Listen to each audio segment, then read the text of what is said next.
Dans Bon et à savoir, chaque semaine, nous voyageons dans les coulisses de notre alimentation. Au menu, secrets de fabrication, produits du terroir exceptionnels, conseils de grands chefs pour cuisiner malin et pas cher. Un moelleux, une sardine, à suivre un cochon, un saumon. Christian Etchebest, un chef basque installé à Paris, a décidé de quitter ses fourneaux pour nous guider dans cette aventure étonnante et délicieuse.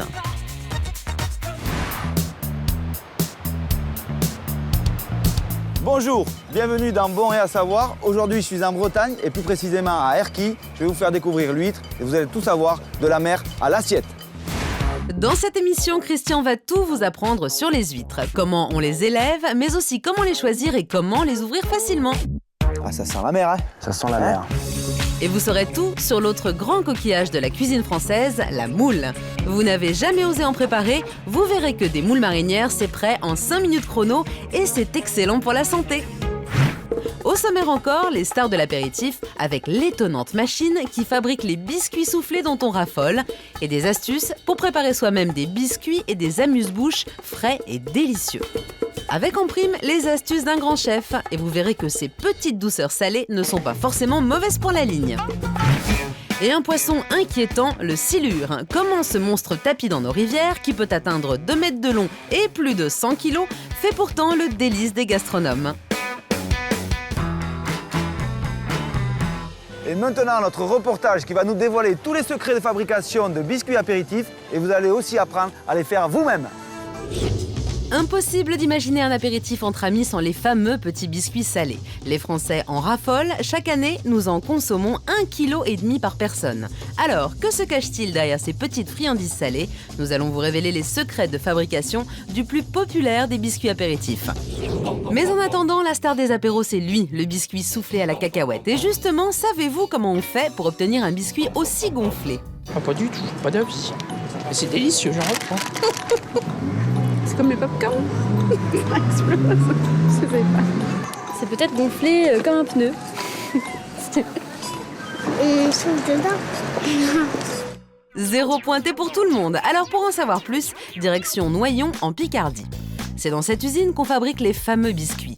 Ici, on produit 12 000 sachets par heure et chaque année, il s'en vend 30 millions en France. Leur fabrication, vous allez le voir, est étonnante. Et pourtant, au départ, c'est juste de la semoule de maïs mélangée à de l'eau. Rien d'exceptionnel, mais alors comment réussit-on à obtenir une texture aussi aérée? Eh bien, tout se passe dans cette incroyable machine. Donc la semoule de maïs qui est dans le produit va être comprimée très fortement. L'air contenu dans le produit va s'expanser violemment et sera envoyé vers un orifice qui va donner la forme du produit. Regardez bien, c'est étonnant. La pâte sort à très haute pression par ce petit trou d'à peine 2 mm de diamètre. Il gonfle en 1 millième de seconde et il est aussitôt découpé en cylindres par une lame qui tourne à très grande vitesse. Il en sort 4000 par minute, soit plus de 2 millions par jour. Le plus curieux, c'est qu'à ce stade, notre biscuit n'a quasiment aucun goût. Pour lui en donner, les fabricants ont un autre secret, l'enrobage.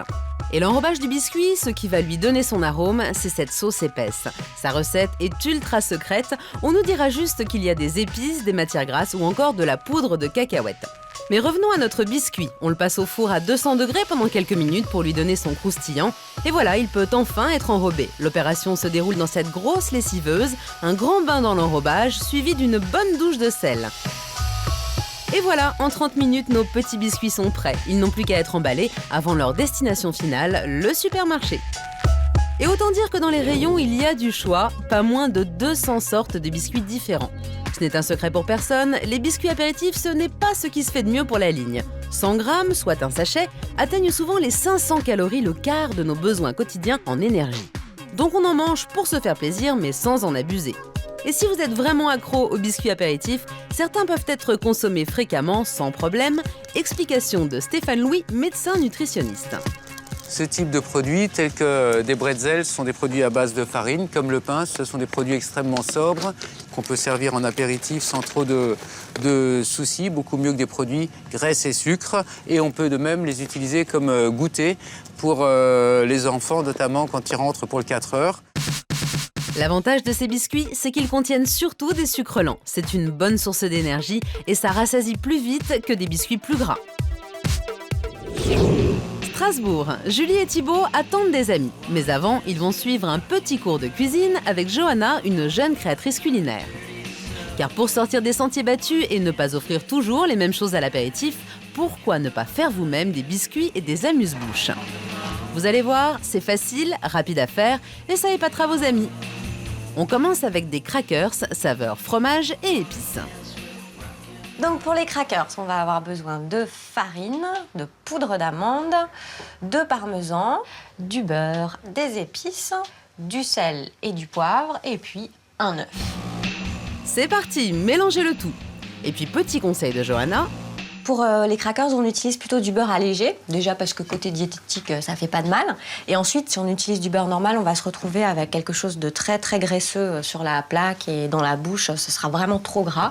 Donc vraiment, autant le faire. utilisez du beurre allégé, c'est meilleur pour la ligne et pour le goût. Étalez la préparation et sortez vos emporte-pièces. Si vous n'en avez pas, un bouchon de bouteille de lait fera l'affaire. Et hop, dans le four. Comptez 10 minutes de cuisson et c'est prêt. Vous obtenez de jolis crackers. Mais il y a encore mieux. Vous allez voir, c'est étonnant ce qu'on peut faire en 3 minutes, top chrono. Prenez des haricots rouges, de la crème allégée, de l'huile d'olive, des épices, salées, poivrées, mixez et c'est prêt. Côté déco, optez pour les verrines, c'est très tendance. On va mettre pour la couleur un petit peu de concombre et des quartiers de radis. Petite astuce, Si on n'a pas de verrine, vous pouvez très bien utiliser des verres normaux, des coquetiers, des trucs comme ça. c'est simple, c'est rapide, ce n'est pas plus cher et en plus, c'est bon pour la ligne. Bref, ça n'a que des avantages. Il y a aussi la version haute couture de la verrine. Ça a fait rêver. Normal, nous sommes chez l'un des plus grands traiteurs de Paris. Mais même ici, vous allez voir une recette très simple que vous pouvez faire à la maison. Prenez de la mousseline de pommes de terre, ajoutez de l'endive rouge, de la pomme verte et du caviar de hareng. L'avantage, c'est qu'il est en moyenne 30 fois moins cher que le caviar d'esturgeon et qu'il est bien meilleur que les œufs de Limpe. Et voilà le résultat, une très jolie verrine qui, à coup sûr, épatera vos amis. Et pour rehausser ces jolies préparations, le chef a ses petites astuces.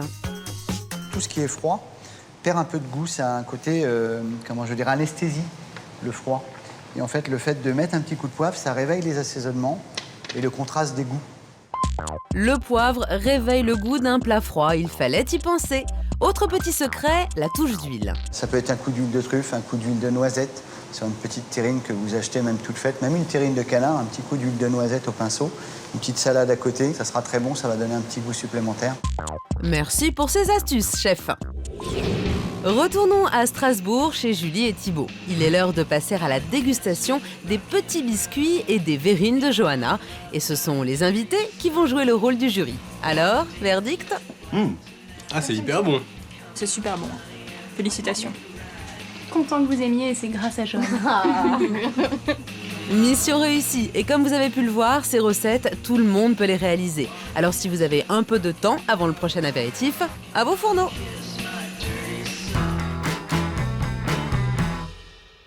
Mais revenons au sujet du jour, les huîtres. C'est dans les Côtes d'Armor, dans la baie de la Fresnaye, que Christian a rendez-vous avec Nicolas, un jeune producteur d'huîtres de 28 ans. Et là, une première surprise attend notre chef. Bon, tu vas m'amener au parc à huîtres, on y va? Exactement. Bon, le bateau? Pas de bateau ici, on travaille qu'en tracteur. Ah, c'est pas la même histoire, ça. C'est pas la même histoire. Je t'invite Monte. à monter. T'es sympa. Et oui, ici avec la marée, la mer se retire suffisamment loin pour accéder au parc à huîtres en tracteur. Pas besoin de bateau. Pour Christian, ce petit voyage est l'occasion d'en apprendre un peu plus sur le travail de Nicolas. Bon, Nico, dis-moi, qu'est-ce que tu produis comme huître ici, toi? Alors des huîtres creuses, que des huîtres creuses. Je crois que c'est la plus répandue en France, déjà. C'est la plus répandue en France. Mais il faut savoir quand même qu'en France, on a l'huître creuse et l'huître plate. Et des plates. Alors ici, dans la baie de la Fresnaye, il n'y en a pas. On en trouve sur Cancale, de l'autre côté. La plate que sur Cancale. Cancale ou en Bretagne Sud, principalement dans le Morbihan. Et dis-moi, tu peux me dire un peu la différence entre l'huître plate et l'huître creuse? Bah déjà la forme. L'huître Ouais. plate, tu vas la reconnaître parce qu'elle est ronde. Ouais. À l'intérieur, la chair est plutôt brune. D'accord. Et très iodée, avec une petite pointe d'amertume. En gros, elle est plus iodée. Elle est plus iodée en goût. Et les huîtres creuses, ce sont donc celles de forme allongée. Elles sont moins iodées et ce sont aussi les moins chères. Bon, écoute, c'est bien beau, tu m'en parles bien, mais j'espère que tu vas me faire une bonne dégustation parce que je suis pas venu pour rien, moi, ici. Bah on est parti, Ok, on y va. Oui, Christian, mais pour la dégustation, il va falloir attendre un peu. Pour l'instant, c'est l'heure de travailler. On va bosser un peu quand même. Mais tout d'abord, Nicolas montre à Christian comment grandissent les huîtres. Et je vais vous montrer la différence entre des toutes petites quand on les reçoit, donc du naissin d'huître, et des huîtres commercialisables. Ah, ben ça c'est très intéressant. Viens, on va voir ça alors. Comme la plupart des ostréiculteurs, Nicolas achète du naissin d'huître, c'est-à-dire des bébés huîtres. Le naissin de Nicolas vient des Charentes, où il est élevé en pleine mer. Ça s'appelle un naissin. Du naissin. Vous avez bien compris, du naissin d'huître, hein, c'est ça, hein? C'est ça. Naissin. Ok. Donc celles-ci, elles ont 2 mois. D'accord. Donc attends, tu les reçois comme ça. Et 3 ans après, 3 ans après, elles sont comme ça. voilà l'huître. Là, on voit bien la différence, 3 ans après. Oui, mais 3 ans après, elles se nourrissent de quoi, entre-temps? Donc elles se nourrissent de plancton, bien évidemment. 2 fois par jour, à marée haute, les huîtres s'alimentent en plancton, ces algues microscopiques contenues dans la mer. Et petit à petit, elles grandissent. Et donc à la base, si tu veux, là, regarde, là tu en as 2000 dedans. D'accord. 6 mois après, l'équivalent de 6 mois après, elles n'ont plus la place de pousser. D'accord. Donc on les dédouble. D'accord. On divise la poche en 2. Et le but du jeu, à la fin, est d'arriver à 258 par poche, grosso modo. Pendant 3 ans, Nicolas ne se croise pas les bras. Plusieurs fois par an, il retourne et secoue des poches d'huîtres de 15 kilos. Et c'est plutôt sportif. Et Nico, pourquoi on les tourne alors, les huîtres? On les tourne pour que celles qui soient en dessous Ouais. soient à leur tour sur le dessus pour qu'elles profitent un maximum de la nourriture et de l'oxygène. Ok, tout simplement. Tout simplement. J'aurais tout fait, moi. Hein. C'est physique, hein? Moi, j'ai envie de manger des huîtres. Bah, on y va tout de suite. On y va? Allez, c'est parti. Et voilà enfin le moment préféré de Christian, la dégustation. Mais patience, avant cela, il faut apprendre à ouvrir les huîtres. Prends un chiffon pour protéger ta main. Hop, puis toi, tu fais sans chiffon, toi. Je fais sans chiffon. T'es un pro, toi. Et tu fais toujours 2 tiers, 1 tiers. Le muscle se trouve là, donc ça maintient la coquille fermée. Donc, vous avez bien compris, 2 tiers, 1 tiers. Il n'y a pas besoin d'une grande lame. D'accord. 1 centimètre suffit. Tu coupes le muscle. Voilà. Tu décolles ton chapeau. Bah, parfait. Super. Parfait. Plus rapide que moi. Ah, ça sent la mer, hein? Ça sent la mer. Elle est bien charnue. Elle donne envie. À la vôtre. Ah, c'est bien simple, c'est une explosion en bouche. C'est iodé, c'est goûteux, c'est charnu. Écoute, c'est extraordinaire. Bon, Nico, la mer elle monte là.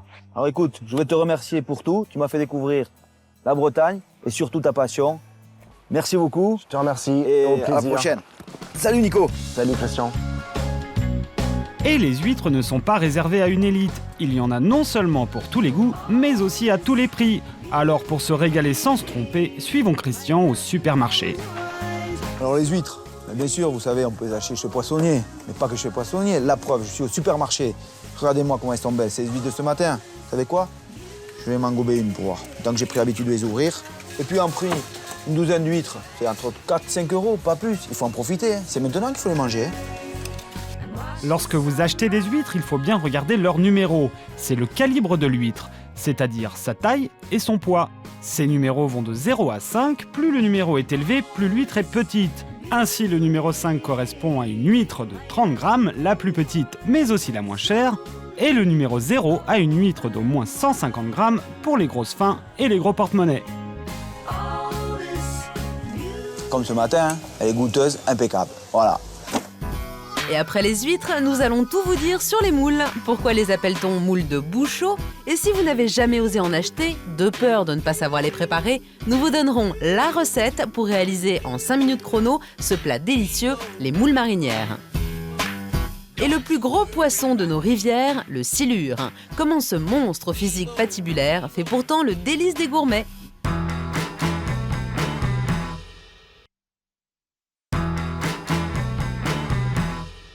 Après les huîtres, voici l'autre grand coquillage de la cuisine française, la moule. Nous en consommons 100 000 tonnes par an. Après la blanquette et le couscous, c'est le 3e plat préféré des Français. En plus, c'est bon pour la santé et c'est vraiment facile à faire. Nous vous donnerons la recette la plus rapide. Mais avant qu'elle n'arrive dans votre assiette, vous allez découvrir l'étonnant parcours de la moule. Bienvenue à Pénestin, petit village de la Bretagne du Sud. Ici, la mer est omniprésente et la moule, c'est la fierté de la région. L'élevage est artisanal, c'est la technique dite de bouchot. Et un bouchot, c'est ça, tout simplement. C'est le pieu sur lequel sont élevées les moules. À Pénestin, il y a 400 000 bouchots. Au printemps, les éleveurs posent des cordes en mer pour que les bébés moules s'y accrochent, puis on enroule ces cordes autour de piquets en bois. On les habille d'un filet pour les protéger des crabes et autres prédateurs. Puis les moules se développent, percent le filet, se fixent directement sur le pieu et les moules se nourrissent du plancton amené par chaque marée. Sylvain Chiquet, éleveur de la région, bichonne ses moules.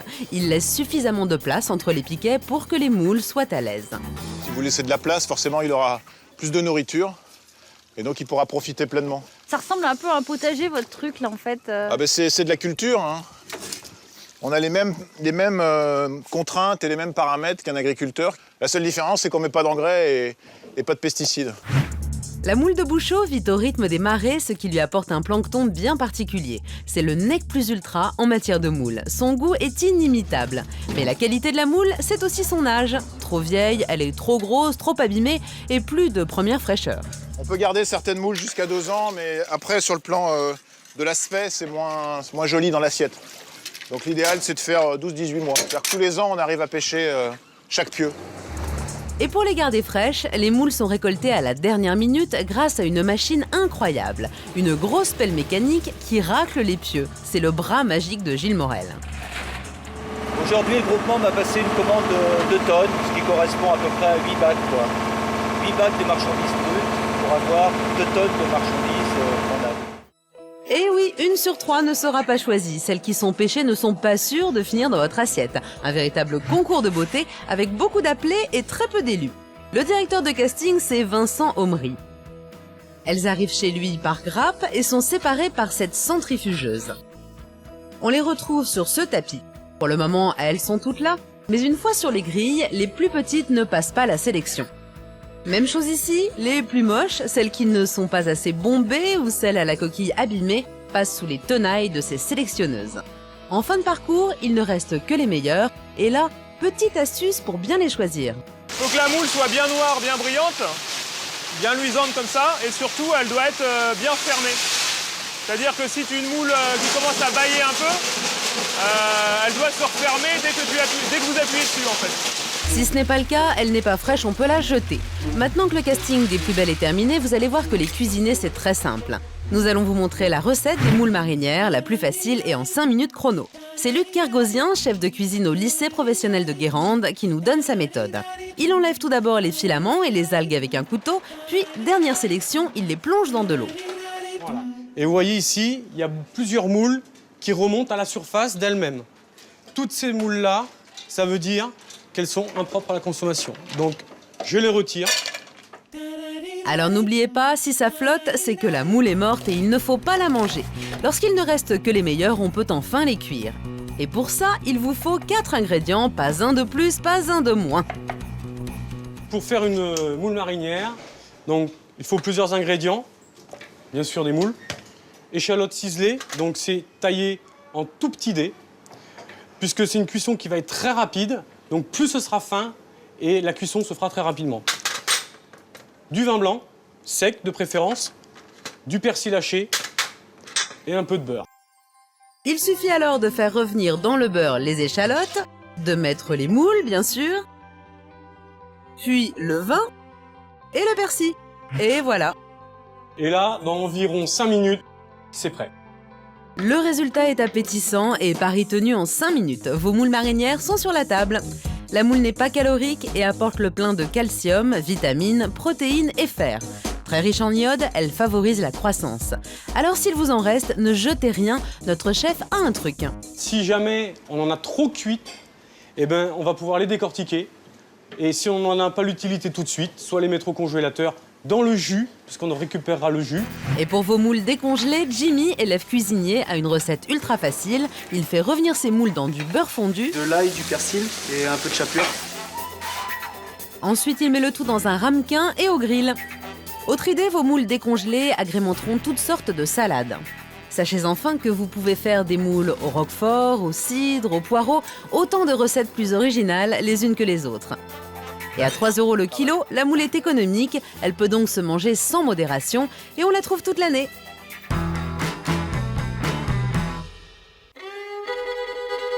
Quittons maintenant les moules, les huîtres et le bord de mer pour découvrir le plus gros poisson de nos rivières, le silure. Le silure, c'est un poisson énorme, surnommé le monstre des rivières. On en a plein les bras, c'est vraiment du sport. Il souffre d'une réputation sulfureuse, sa chair sentirait la vase. Mais vous allez le voir, quand il provient d'un élevage, il est bon, très bon même. Et on le cuisine dans les plus grands restaurants. C'est vraiment très très fin et on est agréablement surpris. Pierre pêche le silure sur la Mayenne et sa journée commence par un rituel bien étrange. Ceci est un clonc. C'est une pièce de bois qui nous sert à faire décoller les silures du fond. Ils sont attirés par ce bruit. Oui. En effet, le clonc crée des résonances jusqu'au fond de l'eau, là où vit le silure. Intrigué, il remonte alors vers la surface. Le silure, c'est le plus gros poisson d'eau douce en France. Ce cousin géant du poisson-chat peut peser plus de 100 kg et mesurer plus de 2 mètres. C'est pour cela qu'on l'appelle le monstre des rivières. Il y a eu beaucoup de on-dit, ça mange les chiens, ça mange les gens. Même entendu dire que ça pouvait manger les nourrissons. J'ai jamais vu un nourrisson se baigner dans la rivière. Déjà d'une, c'est pas un pitbull. Par contre, pour le pêcher, il faut quand même avoir du muscle. Quand on a pris un gros silure, c'est vrai, on s'aperçoit qu'on en a plein les bras, c'est vraiment du sport. Si certains silures sont si gros, c'est parce qu'ils peuvent vivre jusqu'à 40 ans dans le fond des rivières. Mais quand il est pêché trop vieux, sa chair a un goût de vase prononcé. Je relâche mes poissons, jamais je ne mange un silure que j'ai pêché. Ça m'arrive de manger du silure, mais du silure qui provient de pisciculture. Justement, à quelques kilomètres à peine, Jean-Pierre Audebert élève des silures depuis 20 ans. Ce sont eux qui se retrouveront dans nos assiettes. Mais pour l'heure, comme tous les matins à 8h30 pile, c'est le repas de nos poissons. C'est un carnassier au même titre que le brochet et le cendre, mais il a la particularité de pouvoir s'apprivoiser. Pour ces silures d'élevage, pas besoin de carcasses de viande, Jean-Pierre les nourrit de granulés de viande de poisson. Alors c'est comme un iceberg, hein. On en voit quelques-uns, mais il y en a 200 à 220 par bassin. Et ils descendent ensuite chercher le granulé au fond. Comme pour des canards ou pour des oies, le silure va être gavé pendant 2 ans. L'objectif, c'est qu'il ne dépasse pas le poids de 4 kg, sinon il sera trop gras et la chair sera moins bonne. Chaque année, la pêche démarre fin octobre et il faut des hommes costauds pour s'en charger. Bon allez, c'est parti, il faut que ce soit fait assez rapidement. Hein. Moins la pêche sera longue, moins le poisson sera fatigué, plus il sera frais et tonique. Laissez bien apparaître les bouchons parce que sinon ils vont passer au-dessus. Les pêcheurs sont concentrés, la tension est à son comble. C'est la guerre. Il faudra un quart d'heure de bataille à nos hommes pour ramasser le fond du bassin. Ils ont bien grossi. Hein. Ouais. Il y a des beaux spécimens. Là, Ah ouais, ils font facilement les 3 kilos. Hein. Ils sont en très bon état, bien dodus. Là, à cette période, là, ils ont fait leurs réserves, donc c'est là où ils ont la qualité optimum. Sa production, Jean-Pierre la vend essentiellement à l'étranger et notamment en Slovaquie où l'on raffole du silure. Mais il a néanmoins quelques habitués dans le village. Corinne est une cliente fidèle, elle adore le silure frais. 4 kilos le silure, là, ça t'ira? Impeccable, impeccable. Tu vas pouvoir faire pas mal de morceaux, là. Oh, je vais faire en 2 fois. En 2 fois? Oui. Tu vas le congeler? L'autre partie. Une partie en frais, une partie congelée, ça se congèle bien. Ça va me faire un peu plus que 2 kilos de chair à manger. Une fois la tête coupée, la peau enlevée et les viscères enlevés aussi. Et le prix est intéressant, 10 € le kilo de filet, c'est 2 fois moins cher que l'anguille avec qui on compare son goût. Une bonne affaire. Et question fraîcheur, difficile de faire mieux puisque le silure est vendu vivant. Bon, frais, économique, du coup, un chef de la région a eu la bonne idée de mettre le silure à sa carte. D'autant que ce poisson a un dernier avantage. C'est un poisson, une fois qu'il est élevé en filet, on a très peu d'arêtes dessus, hein, comme vous pouvez le voir là. On a juste cette petite peau blanche qui est là. Vous voyez, qui s'enlève toute seule, et c'est terminé, quoi. Mis à part le prix et l'absence d'arêtes, Jean-Michel cuisine surtout le silure parce qu'il est délicieux. Et il veut redonner une bonne réputation à ce poisson. Je fais parce que je veux surtout le faire connaître aux gens. Les gens, le silure, ça fait toujours peur, mais à savoir quand même que c'est un poisson qui est quand même assez fin, quoi. Le silure inspire Jean-Marie. Pour ses recettes, il le met à fumer pendant des heures, comme du saumon. Elles sont bien fumées, là. Impeccable. Et puis, il l'accommode de multiples façons, avec du gingembre, de la sauce au vin ou à l'écrevisse. On pourra mettre aussi un peu de persil frit ou de céleri frit dessus pour agrémenter et relever le poisson, quoi. Jean-Marie a fait du silure le produit phare de son restaurant et ses clients sont ravis. On fait une découverte et on est agréablement surpris. Oui, ceux qui ont été pris en rivière ont goût de vase. En pisciculture, c'est tout à fait différent. C'est vraiment très fin, ça passe très bien avec la sauce, la sauce ça va très bien, que nous avons choisie. C'est très bon. Et avec l'accompagnement, la sauce, tout ça, je trouve ça très agréable. Il paraît qu'il a une énorme gueule, qu'il n'est pas beau. Poisson chat, il a une Mais on peut être bon et pas bon. Non, ça c'est Jean-Pierre. Ça c'est Jean-Pierre, ça. Ça c'est Jean-Pierre, ça fait penser à Jean-Pierre. En résumé, vous l'aurez compris, le silure est un monstre délicieux qui mérite bien d'être dévoré.